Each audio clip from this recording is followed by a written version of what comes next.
तो अब एक अगला आरोप उसी व्हाट्सएप का ही हिस्सा है, लेकिन हालांकि इसको कई लोग बोलते हैं कि नहीं, ये इसमें सच्चाई भी है, लेकिन मतलब आंशिक सत्य है। ये कहा गया कि नेहरू बहुत राजसी ज़िंदगी जीते थे और बिल्कुल उनकी लाइफस्टाइल को लेकर के बहुत बातें होती हैं, बहुत तमाम तरीके के लेख लिखे जाते हैं। और ये भी कहा जाता है कि क्या नेहरू के कपड़े पेरिस में धुलते थे?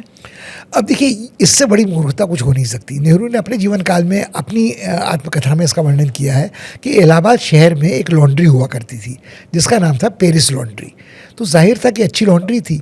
नेहरू रईस पेरिस थे। लॉन्ड्री पेरिस नाम की लॉन्ड्री कोई थी, जगह थी, पेरिस लॉन्ड्री नाम की कपड़े धुलाई की जगह थी। दुकान थी, ड्राई क्लीनर की शायद कपड़े धुल भी जाते होंगे, वहाँ इस्त्री होके आते होंगे। आजकल तो लोग ड्राई क्लीनर से काम चला लेते हैं, मगर घर में तो कोई धोबी घाट खोलता नहीं था। तो या तो कपड़े आपका धोबी घाट ले जाके कोई रजक धोता था, और या फिर कपड़ों की धुलाई लॉन्ड्री में ही होती थी। तो धुल के इस्त्री करके कपड़े घर आते थे। वो पेरिस लॉन्ड्री थी। अब आप कल्पना कीजिए, ये सत्य बात है। हाँ, ये तो नेहरू ने कहा कि पेरिस नाम की एक लॉन्ड्री थी इलाहाबाद शहर में जहाँ कपड़े धुलते थे घर के। अब आप बताइए, स्नो वाइट में कपड़े धुलते थे कि नहीं धुलते थे? बाद में स्नो वाइट एक ड्राई क्लीनर बन गया था दिल्ली में। मैं आपको एक और मजे की बात याद दिलाऊं। जिस समय की बात है उस समय हवाई जहाज तो थे, कम थे, बहुत कम थे।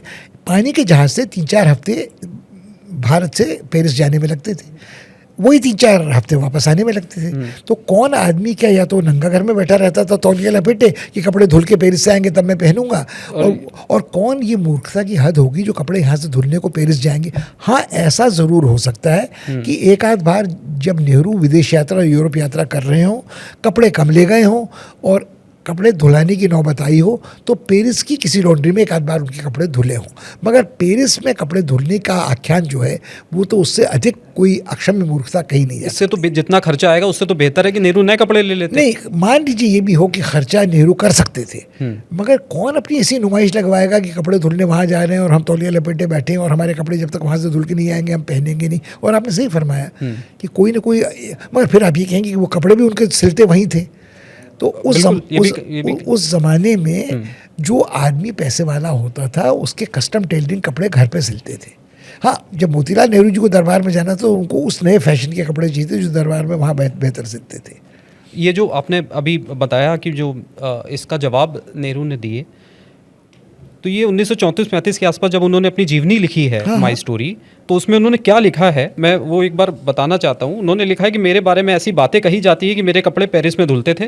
पहले तो ऐसा कैसे संभव है कि रोज़ अपने कपड़े विदेश में धुलने के लिए भेजे जाएं, और ऐसे वक्त में जब भारत आज़ादी की लड़ाई लड़ रहा है, गरीबी से जूझ रहा है, ऐसे वक्त में ऐसा सोचना भी अय्याशी है। ये नेहरू 1900, तो ये नैरेटिव जो आज हम सुनते हैं, आज व्हाट्सएप पे आता है, ये नैरेटिव इसका मतलब है कि उस दौर में भी चल रहा था। हाँ, देखिए, ऐसा था ना कि हर आदमी को रश्क होता है रईस आदमी से।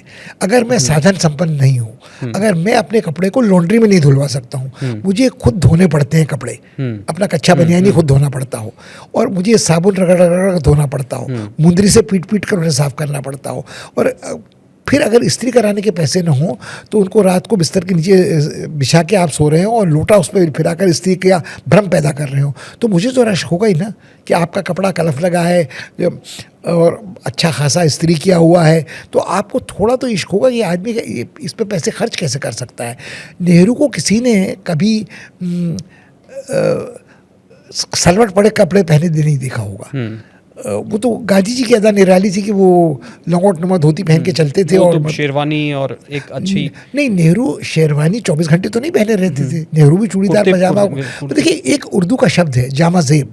एक जो नेहरू जैसा खूबसूरत आदमी हो, कद उनका बहुत ऊंचा नहीं था, मगर जामा जेब थे, जो कपड़ा पहनता था उन पर फपता था। अब मैं अगर नेहरू जी की शेरवानी पहनूंगा तो मेरी तौंद नजर आने लगेगी, मुझे बटन नहीं लगेंगे उसके पूरे। मैं ये कुर्ता पहनूंगा तो सलवट वाला, मैं कितनी कोशिश कर लूँ, कितना ही करफ लगा लूँ, मैं तो उन लोगों में से जो उसकी ऐसी तैसी करके कुर्ते की छोड़ देगा।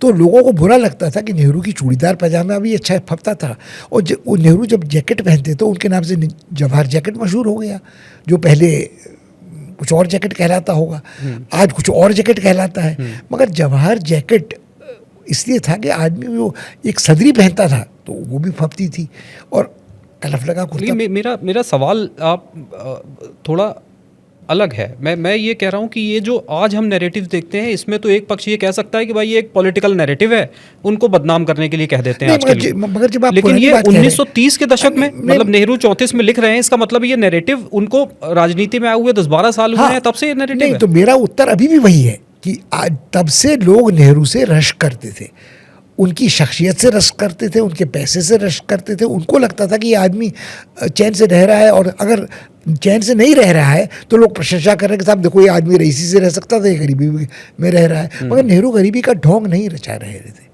ये बात और थी कि नेहरू को हर कपड़ा भपता था, तो लोगों को रश्क तो होता था, और उनको नीचे दिखाने के लिए कुछ भी आप कह सकते थे। तो ये नैरेटिव तब से चला आ रहा है, इसमें कोई शक नहीं है कि वो याश थे, उनके कपड़े धुलने पेरिस में जाते थे, आदि आदि।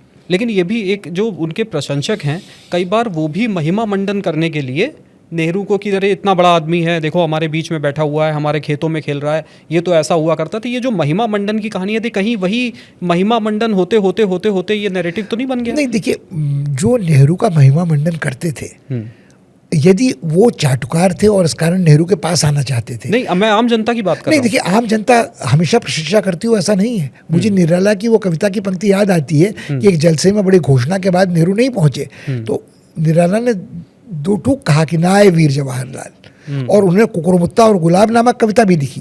तो नेहरू के जीवन काल में आज़ादी की लड़ाई के दौरान सभी लोग नेहरू के अंधभक्त नहीं थे, उनकी आलोचना भी करते थे। बिल्कुल। और वो गुलाब और कुकुरमुत्ता की जो छवि, जो दो बिंब हैं, वो निराला के अद्भुत बिंब हैं। और तो वो लोग दो टूक बात उनके बारे में तब करते थे।